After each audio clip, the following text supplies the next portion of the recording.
Italie. J'y vais avec mon père, tu sais, mon père, il a toujours été, tu sais quoi, dans tous les coups avec moi. On part en Italie, on prend un train de nuit, on arrive le matin à 7-8 du mat, on prend un autre train, pas de bordel, et on arrive, on voit la corvette, mais il est 4h de l'après-midi, 3-4 heures, et la nuit va tomber. Donc on arrive à faire le truc, la douane, on arrive à s'en sortir. Et au moment où je regarde la corvette bien en détail, je dis, mais putain, elle est bizarre la bagnole, marrant, elle est bizarre. Et je vois en bas du pare-choc, il y a 2 phares à iode. Tu sais, les calbombes qu'on mettait à l'époque. Ouais. Et j'ose rien dire à mon père parce qu'il va m'allumer. Tu sais ce qu'ils avaient fait là-bas? Ils avaient obturé les phares. Tu sais, parce que les corvettes ont des phares qui se lèvent. Ils avaient bouché à la choucroute. Ils avaient mis des antibrouillards. Et ils avaient mis 2 antibrouillards. Donc il n'y avait pas de phare. Les phares avaient été supprimés. C'est-à-dire que la mécanique avec le globe de phare, il n'y en avait plus. Ils avaient toilé, ils avaient refait le nez, ils avaient choucrouté et ils avaient peint. Ah, d'accord. Et là, moi, je voulais pas me l'avouer. Je regarde la bagnole, je dis putain, enculé, elle est bizarre. Et bon, bref, nous voilà partis à 4h de l'après-midi. C'était l'hiver. Il a commencé à faire nuit à 6h. J'allume les calbombes, 2 iodes. T'en as un, il éclairait là, l'autre, il éclairait là. Et nous voilà partis à l'autre sur l'autoroute. Et on s'est fait 1400 bornes comme ça. Putain. On est rentré avec la bagnole en vrac, tu vois. Et après, je l'ai acheté 8 briques. J'ai dû en avoir pour autant pour la remettre debout. Il y avait un trou dans le châssis de balle, au sens propre. Il y avait un trou de balle, pas un trou de balle, un trou de balle. Il y avait un impact de balle.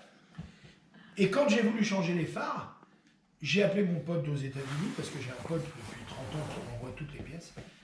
J'appelle mon pote, je lui commande 2 phares, 2 kits de phares, total, complet, de 66 pour mon cab. Quand j'amène les phares à mon pote carrossier, mon pote carrossier, donc vraisemblablement, il cut, il coupe, oui, il va pour adapter, il me dit, mais Bébert, c'est pas les bons. Je dis, comment c'est pas les bons? Je dis, c'est les bons. De 63, 67, c'est les mêmes, je dis. Il n'y a pas, c'est les mêmes. Il me dit, mais viens voir. J'arrive au garage, c'était Max à l'époque. Oui. J'arrive au garage, les phares étaient comme ça, pointus, et quand tu les présentais sur la coupe qu'il avait mise, tu avais le bouclier avant, il était arrondi. Donc eux, quand ils ont choucrouté, ils t'ont fait ça à la sauvage. Ah ouais, donc les phares n'étaient plus du tout en adéquation. Moralité, j'ai commandé un demi-avant de corvette. Parce que tu peux, tout est en fibre de verre sur Donc j'ai commandé un demi-avant, c'est-à-dire pas l'aile, le bouclier, demi-avant. Enfin, ça a été un bordel, mais un bordel cette bagnole. Et je l'ai vendu 16 bâtons à un Suisse. Ce qui t'a remboursé en gros les frais, quoi. Ouais, mais je peux pas t'imaginer les déboires. Mais pas les emmerdes. Mais j'avais mon père qui est cordonnier m'avait refait la sellerie tout en cuir. Elle était jaune, cuir rouge. Bon, enfin, voilà, mon père est cordonnier, hein, il est cordonnier, enfin, il est retraité, évidemment, il est 90 piges. Mais il m'a fait ma Mustang, il m'a refait la sellerie, il m'a cordé. Cette corvette jaune, ouais. Tu t'en rappelles pas? Je me rappelle, tu t'en rappelles garage. Avec moi, on avait été la chercher quelque part, je sais pas où. Ouais. En banlieue ou je sais pas où. Chez Max, sûrement. Ouais, bah c'est ça, je me rappelle de ça. Ouais. Ah oui, cette anecdote-là, putain de merde, c'était terrible, vraiment terrible. Ah, je me rappelle. T'envoies un mec te cherche une pièce. Et une fois, j'avais une Ford 20 MTS. Une Ford 20 MTS. Et j'avais paumé les clés. Putain, j'avais paumé les clés. Et puis, il y avait le Neyman. Puis, j'étais emmerdé. J'étais à 100 bornes, tu vois. J'étais à 100 bornes. Et il fallait que je rentre. Et puis, à l'époque, tu sais, il n'y avait pas d'assistance, mon cul, machin. Ouais. Hein. C'est très beau, une Ford 20 MTS. Tu vois ce que c'est? C'est berline. C'était un 2 portes coupé. Ouais, c'est ça, tu avais le 20 MTS avec un moteur V6. Putain, j'en ai eu des bagnoles, Dany, sans déconner, mais quand je pense. Tu m'as dit 50 tout à l'heure, mais je crois qu'on est au-dessus. Ouais, au-dessus. Et la bagnole, le truc, qu'est-ce que je fais? J'ai un pote qui m'explique comment faire, je pète le Neyman. Je casse, je casse le Neyman. Et il me dit, bon, tu vois le fil, le machin. Tu vois pas que je mets le fil, le machin et bidule. Je reprends l'autoroute de Rouen et à un moment, je sais pas ce que j'avais fait. J'avais du mal faire le Neyman ou quoi. Je suis sur l'autoroute, j'arrive vers le péage. Et au moment où je ralentis, la bagnole, elle fait ça. Et elle part comme ça. Le Neyman, il s'était remis, tu vois, le téton. On fait la direction. Ouais. Et heureusement, j'étais à 140 un peu avant, tu vois. Mais des anecdotes de bagnole, putain. Oh là là.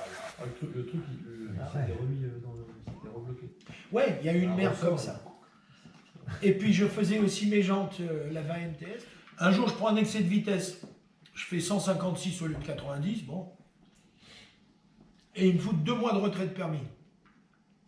Mais on allait enregistrer Flip Flap, notre album. Et j'avais le jugement à Bar-sur-Aube. Bar-sur-Aube, c'est dans l'Est, c'est 180 bornes. je crois.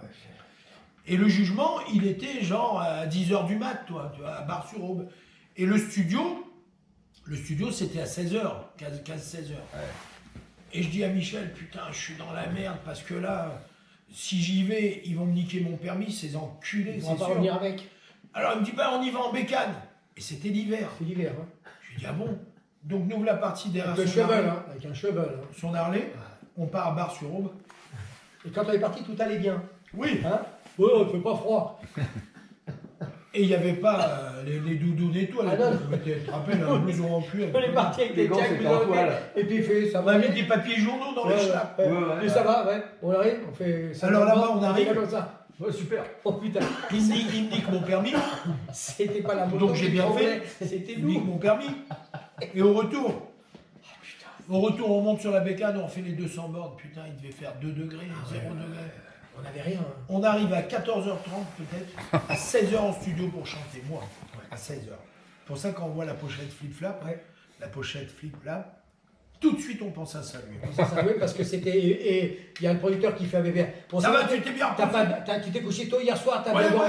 dormi. Nous, à 5h du matin, on était sur le cheval. Enfin, Ouais, j'ai bien tout. C'est ça le rock'n'roll.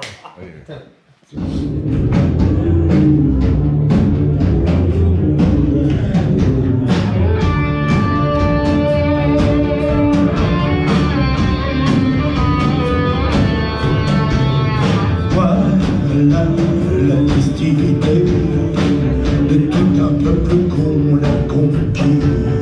Voilà la destinée, Indiens de l'Ouest et d'Acadie.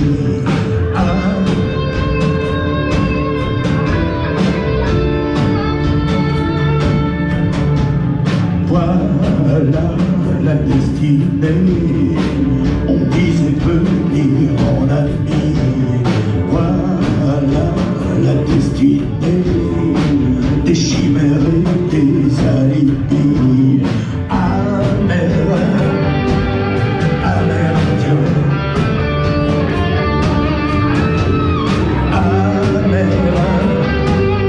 amérindien.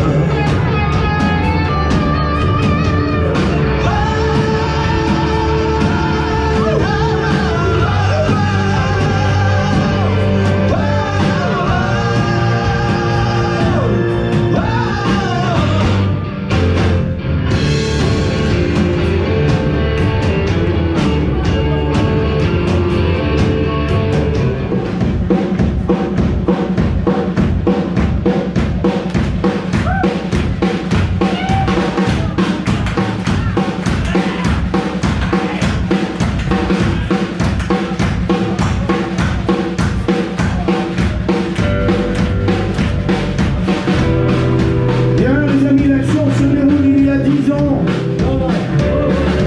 Bon, 15 ans peut-être, tout au plus. 20 ans, tu dis 25 ans. Qu'est-ce que ça entend? L'action se déroule il y a 35 ans. Alors ce qui me ferait plaisir, ce qui me ferait plaisir, c'est que vous vous rapprochiez tous. Rapprochez-vous tout le monde s'approche. Venez, faites quelques pas en avant, là, les amis. Soyez pas si loin comme ça. Imaginez un peu, nous sommes en 1983. À cette époque-là, nous étions jeunes et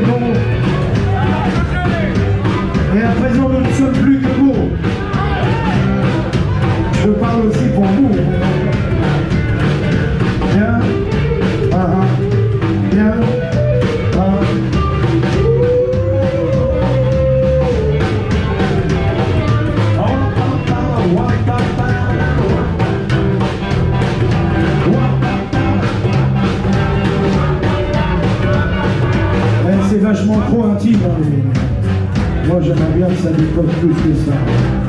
Alors on est là, on respire. On respire maintenant.